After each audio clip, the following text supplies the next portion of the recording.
Welcome back. Hey guys. Vlog number 21 here with the turtle and the tiger. We're going to discuss today a little bit of a bug out that we had.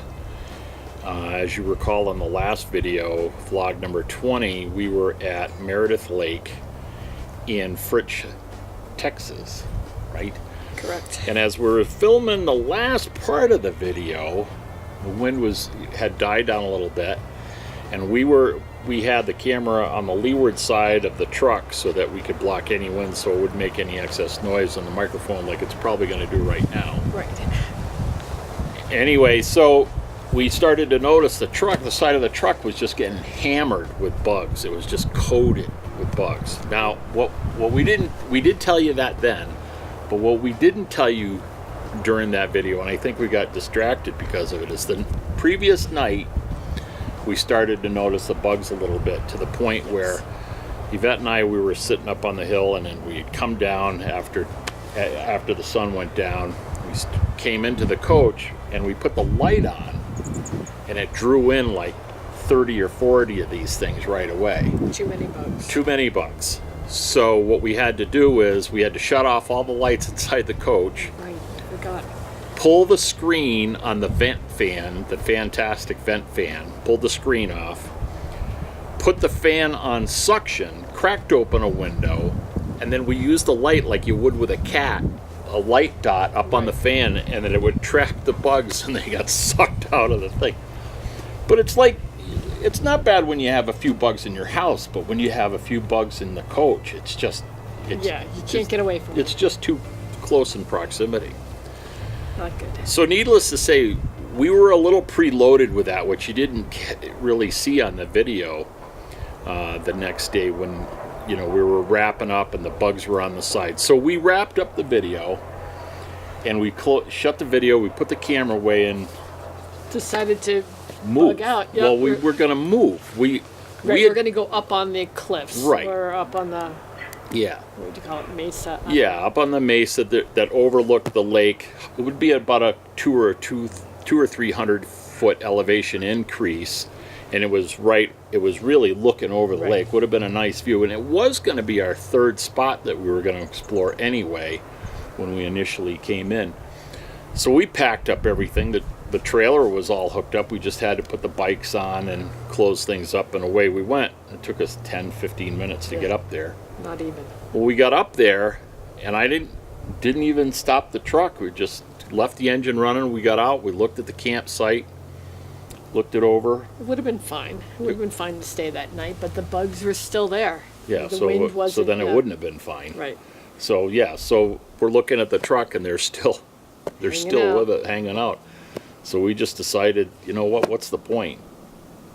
Let's go. And so, how did we figure out where we were going to go next? I don't remember that part.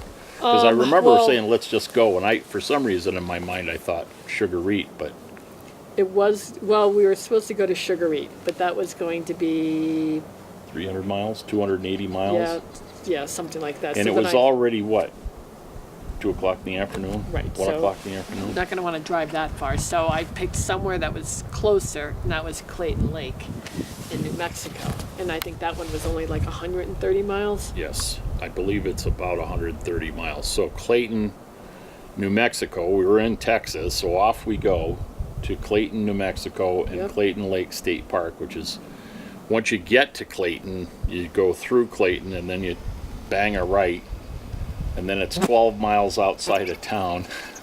In that little... Right, but it was really nice. It was actually nice. It was a nice long drive in. There were no houses, really. I mean, a couple abandoned, it looked like. Yeah. But yeah, that was a nice drive in. I mentioned that. It's funny because I started down that road when I was writing the blog post today about how we see abandoned buildings and abandoned businesses. But relative to where we came from, it's a big reality change. I don't know, bubble. Yeah, Time we to were get out definitely. Of the bubble. Yeah, bubble. All right, so we're driving to Clayton Lake State Park, going down through the high prairie the last 12 miles, and seeing pronghorns, which we'd never seen before, which were kind of cool. Fastest mammal in the U.S. Right. right? Ripping They're around. under the cheetah. Yeah, just under the cheetah, second place to the cheetah. Bunch of little herds of them. Yeah. You know what I Throughout. found out though? Those are actually called harems. Oh, really? Yeah. And I went back to look at the photograph that we ended up taking when we left. And what the male does is he gets a bunch of chicks with him, and he kind of hoards them for himself. So if you look at this photo, I'll put it down below, I'll put a couple of them. You're going to see, if you look closely enough, there's like one male, and there's like 8 females. I thought that only happened in Utah. We'll find out Interesting. Yeah, probably will. at some point. So get to Clayton Lake State Park. We were a little skeptical too, weren't we?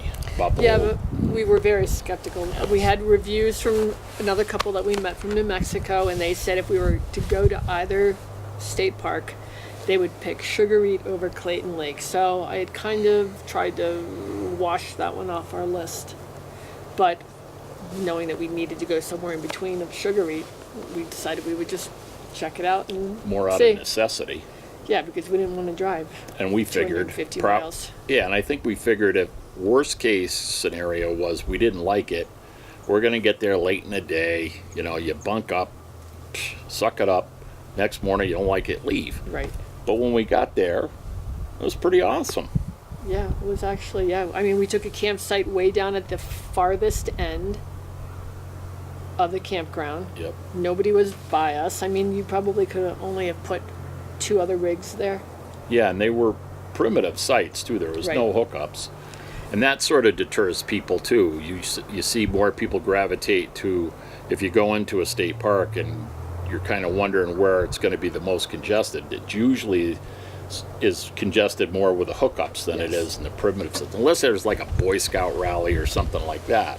And I think that a lot of New Mexico state parks have quite a bit of primitive sites. They Right. don't have a lot of hookups, water, things like that. So at least That's- we'll have the option to Right. do that.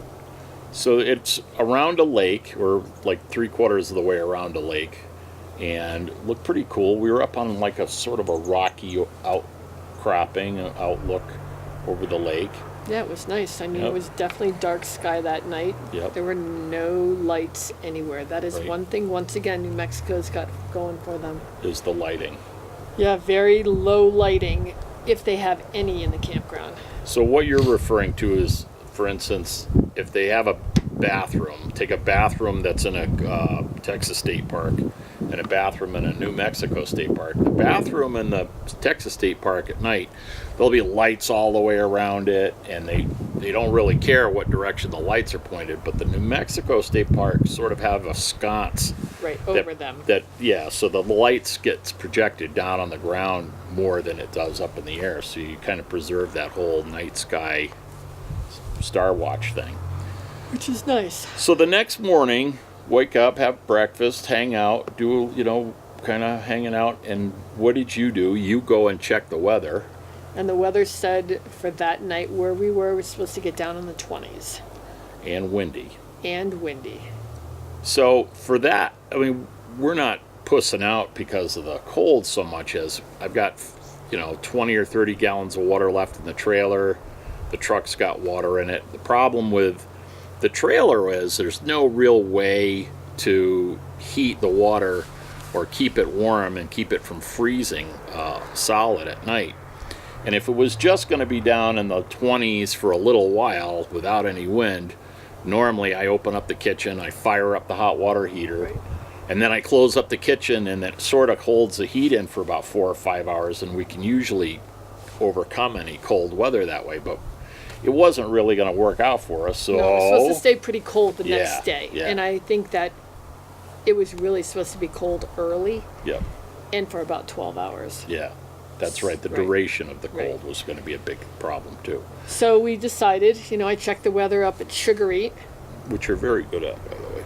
and it wasn't supposed to be as cold there Great. for as long. So we decided, let's head to Sugarite. So just like the day before, Yeah, late in the afternoon, we're like, okay, let's go. I That- mean, because it was only maybe 70 miles. Yeah, it was only 70 miles to Sugarite at that point, so Right. it wasn't even as long as a drive as the day before. But once again, we got started late, which is not something we normally would like to do. No. So off we go. Off we go, and stopped in a little town called Raton. Was that New Mexico still? No. Yes. We're still in New Mexico. Still in New Mexico, Raton, New Mexico. I called it Raton. Yeah. Because we figured, Oh, right. That's where we got a pizza. yeah, that's right. So we pull in, yeah, I mean, we're sort of just driving through it. We figured, it's about that time. Let's have dinner. I think that was the thing. We don't Yeah. eat out that much, and Right. it was kind of we're hard pressed. We knew, And we hadn't taken anything out of the freezer. It was Nothing. 4 o'clock. We're like, let's just get something to eat so we don't have Right. to worry about it when we get to camp. right, which we knew was only another 8 miles up the road or so from Raton. So we're searching around for a place. A little quick story. So we're going down Main Street. We stopped somewhere first, though, didn't we, for groceries or something? Did you run in? I don't know. For some reason, I remember I don't think we did that day. going on my. Oh, yeah, that was different. So we found this pizza place, and we turn around and we're heading back to it, and we're going down through the center of town, and this guy is just like accosting all of these cars on Main Street. Yeah. Clearly- Trying to drive through town. Yeah, clearly not in his right frame of mind. So I don't know whether it was meth or schizophrenia or something.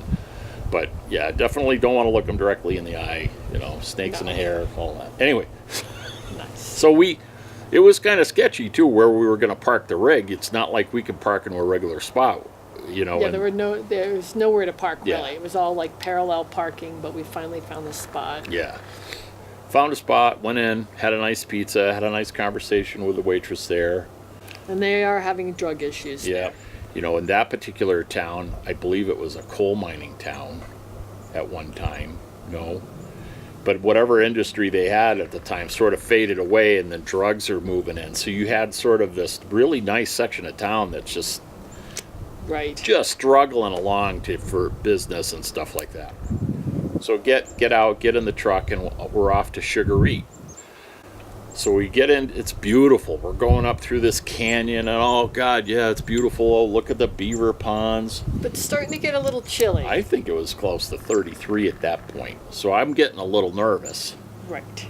Because Yeah. 'cause And it what- was probably about 5:30 then. 5:30. Right. It's almost 6 o'clock. So in my mind, I'm thinking when we get to the campsite, I got to pull the bikes off. I got to open up the kitchen, fire up the hot water heater. We'll turn on the propane first, obviously. Fire up the hot water heater for about 15 minutes. Close the kitchen up, put foil over the vent to hold in the heat, and then probably see what happens with the temperature. But all of a sudden, we're going up through. That's kind of neat. So we're going up through the campground. We get to one spot. There's another spot farther up, and I think that one was called Soda Pop. But we figured we would drive up there. But I did read that it was closed. It's seasonal. It's Right. still not really open. So we go by the first camp area going, oh, we're not staying in there. That's packed. And we head to And the it was second one. packed. Yeah. We head to the second one. That was gated off and locked. Locked. John did try to break the lock. I did. Well, it was. I didn't try to break the lock. I just figured since it was a government lock, the combination was probably just going to be 1, 2, 3, 4. Wrong. So it wasn't. I tried 4, 3, 2, 1, 2 before you say anything. But yeah. So anyway, we headed back to the campsite, and sort of like the memory we had at the Rio Grande Village at Big Bend, we're driving through, and the hair on the back of my neck is standing up, and I'm just like, I don't want to stay here. Yeah. It was just so. Too crowded. It was yeah. just didn't have a good feel. And of course, I already paid for it. Yeah. So, You but know. for only one night. Right. Though. One night, but still. Yeah. I had already paid for it, so lesson learned. I will never pay again. I will never pay again. I will never pay again. I will never pay again. I will never pay again. I will never pay again when we Yeah. go into a campground. Right. Until we know we're really staying. Especially if it's after hours. Yes. I can always go back the next morning and Right. pay. Right. So So we're off yep. again. So I pull up Trinidad State Park in Colorado. It's the Right. first state park that we can get to. And lucky for us, it was Yeah. only 30 miles away. Right, another 30 miles on top of the 70, so not a big deal. We did get there. Was it light out? I don't. It was still light out, but Barely. as we're driving, I mean, we Yeah, get into Colorado, you know, that was kind of cool. But you can see the temperature coming down. I mean, by the time we got to the campground, I want to say it might have been 30 degrees. right. Found a nice spot, Yep. really nice spot. It was very nice. It was tucked in with some junipers. You backed in. There was a little asphalt. You back in. You have a nice little picnic table, a fire ring, Yeah. and Overlook the water. yep. So And I you can wanted see to, the water. yeah, and I wanted to kind of get the. I mean, they had some spots that were really wide in the wide open, but my thought was to try to get the trailer tucked in the trees as much as I could out of the wind. Right. That was my biggest fear. We still ended up running, once we got settled in, we ran the hot water heater 2 or 3 times that night. Yeah, there was not a lot of sleep that night. No. I mean, because it got really cold. I think Yeah. it got down to 21. Yes. So you're right, you had to get up a couple times and Fire it up. It would be like every 2 or 3 hours. Just fire it up and close it up. Then I would put foil over the outside vent just to keep the heat in a little bit. And then the other thing we did is in the forward storage area of the trailer, there are Right. 2 pipes that come through there, a hot and a cold water pipe for the external shower up front. And that was my other fear, was that, yeah, the hot water heater could keep the kitchen area warm and the pump and all of that in the tank. Not that I was really worried about the tank. But forward of that bulkhead in the larger storage area, there's nothing up there. So we took your iPad, my laptop, and the chargers, and since there are outlets inside that compartment, we plugged everything in, and I think the residual heat from the chargers and the laptops and everything, plus we turned the light on in there. and plus you turn the light on in there. just So to try to help out. yeah, so it didn't seem to, nothing seemed to be cracked or broken or leaking the next day. The pump was noisy a little bit for a while until I ran some hot water through it, but But that was our coldest night. that was our coldest And then night we- of the yeah. whole stay there. So we got there on a Friday Yep. and we stayed right till Oh, you can't tell them. It's going to be another video. Oh. And so you're going to have to come back and see how that turned out at Trinidad Lake State Park in Trinidad, Colorado. So until next time, bye-bye. See ya.